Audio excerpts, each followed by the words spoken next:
What's the secret you overheard that changed everything? I'll never forget the day I overheard my parents talking about my little sister. I was sitting in the living room pretending to watch TV when I heard their voices from the kitchen.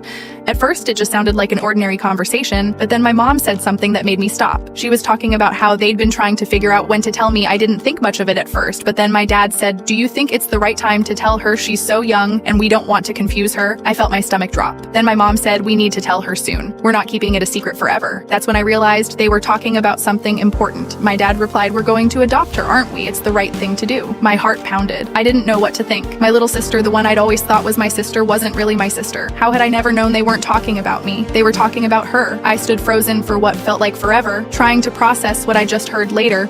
That evening, my parents sat me down and explained everything. They told me how much they loved her, how they'd always planned to adopt her, but hearing it like that was a shock. It changed everything. I had no idea how long they'd been planning it or why they hadn't told me sooner.